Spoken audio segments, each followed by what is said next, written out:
প্রকল্পে যে সমস্ত উপভোক্তাদের নাম নথিভুক্ত রয়েছে তাদের জন্য খুবই গুরুত্বপূর্ণ একটা খবর কিন্তু আজকের এই ভিডিওতে আমরা দিতে চলেছি।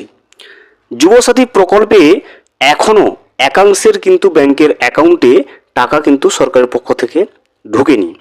সেক্ষেত্রে সরকারের পক্ষ থেকে নির্দেশিকা করে জানিয়ে দেওয়া হয়েছে ঠিক কী কারণে যুবসাথী প্রকল্পের টাকা এখনও পর্যন্ত একাংশের ব্যাংকের অ্যাকাউন্টে ঢুকছে না, কী কারণে টাকা ঢুকছে না, সেই টাকাগুলো কতদিন পরে ঢুকতে শুরু করবে, যারা এখনও পর্যন্ত টাকা পায়নি কি কি কাজগুলো করতে হবে, যুবসাথী টাকা পেতে গেলে কতদিন পর্যন্ত অপেক্ষা করতে হবে, এছাড়া কবে থেকে যুবসাথী প্রকল্পে টাকা যারা পায়নি তাদের টাকা ব্যাংকের অ্যাকাউন্টে ঢুকতে শুরু করবে, সে বিষয়ে সরকারের পক্ষ থেকে যে নির্দেশিকা চলে এসছে সেই নির্দেশিকাটা কিন্তু আমি আজকের আপনাদের সামনে কিন্তু তুলে ধরবো এই ভিডিওটির মাধ্যমে। আমরা আজকের এই ভিডিওতে জেনে নেব যে নতুন নির্দেশিকা যেটা জারি করেছে রাজ্য সরকার যুবসাথী প্রকল্পকে ঘিরে, সেই নির্দেশিকায় ঠিক কি কি বলা হয়েছে, কেন টাকা ঢুকছে না, কাদের টাকা ঢুকছে না, কি কি কারণে ঢুকছে না, কবে থেকে সেই টাকাগুলো ঢুকতে শুরু করবে, সমস্ত বিষয়গুলো আমরা আজকের এই ভিডিওতে জেনে নেওয়ার চেষ্টা করব। ভিডিওটি বিস্তারিতভাবে দেখে নেওয়ার আগে ছোট্ট একটা অনুরোধ, যদি চ্যানেলে নতুন হয়ে থাকেন অবশ্যই চ্যানেলটা সাবস্ক্রাইব করে রাখবেন এবং নোটিফিকেশনটা অল করে রাখবেন এই ধরনের সমস্ত আপডেট সবার আগে পাওয়ার জন্য। চলুন আজকের আপডেটটা আমরা বিস্তারিতভাবে দেখে নিই। যুবসাথীর টাকায় গলদ, ভোগান্তিতে বহু উপভোক্তা। রাজ্যের নতুন ভাতা প্রকল্প যুবসাথী প্রকল্প চালুর পর থেকেই বহু উপভোক্তার অ্যাকাউন্টে টাকা না পৌঁছানোয় বাড়ছে বিভ্রান্তি। মোবাইলে বার্তা পেলেও বাস্তবে ব্যাংকে অর্থ জমা না হওয়ায় ক্ষোভ ছড়িয়েছে আবেদনকারীদের একাংশের মধ্যে। প্রশাসনিক সূত্রে জানা যাচ্ছে সমস্যার মূলে রয়েছে মূলত দুটি ত্রুটি।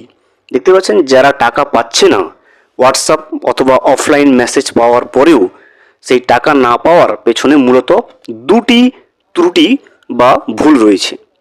প্রথমত, বহু ব্যাংকে অ্যাকাউন্টে কেওয়াইসি সংক্রান্ত তথ্য সম্পূর্ণ হালনাগাদ নয়, অর্থাৎ সাম্প্রতিক কেওয়াইসি করা হয়নি ওই ব্যাংকের অ্যাকাউন্টে। এর ফলে সরকারি অর্থ স্থানান্তর প্রক্রিয়া ব্যাহত হচ্ছে। দ্বিতীয়ত, আবেদনপত্র জমা দেওয়ার সময় তথ্যগত ভুল, বিশেষ করে অ্যাকাউন্ট নম্বর বা অন্যান্য বিবরণে সামান্য অসঙ্গতিও পেমেন্ট ব্যর্থ হওয়ার বড় কারণ হয়ে দাঁড়াচ্ছে। এই পরিস্থিতিতে উপভোক্তাদের করণীয় সম্পর্কেও নির্দেশ দেওয়া হয়েছে।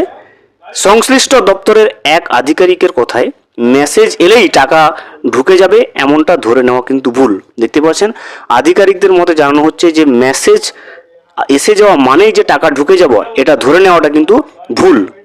আগে ব্যাংক অ্যাকাউন্টে ঠিক আছে কিনা তা যাচাই করতে হবে। প্রয়োজনে ব্লক অফিসে গিয়ে তথ্য সংশোধনের পরামর্শও কিন্তু দেওয়া হয়েছে। অন্যদিকে অনেক আবেদনকারী ইতিমধ্যেই ভাতা পেয়েছেন বলে খবর। ফলে একদিকে সাফল্যের ছবি, অন্যদিকে জটিলতায় আটকে থাকা অর্থপ্রাপ্তি, এই দুইয়ের মধ্যে দোদুল্যমান অবস্থায় দাঁড়িয়ে রয়েছে প্রকল্পটি।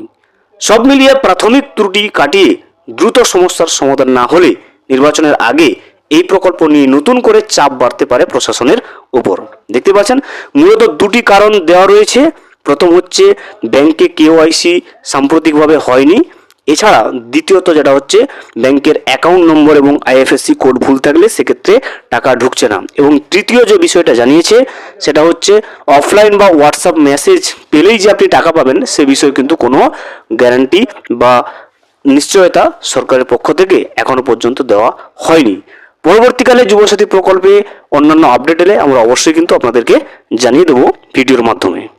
ভিডিওটি সম্পূর্ণভাবে দেখার জন্য অসংখ্য ধন্যবাদ। এখনো পর্যন্ত যদি চ্যানেলে নতুন হয়ে থাকেন এবং সাবস্ক্রাইব না করে থাকেন অনুগ্রহ করে চ্যানেলটা সাবস্ক্রাইব করে পাশে থাকবেন।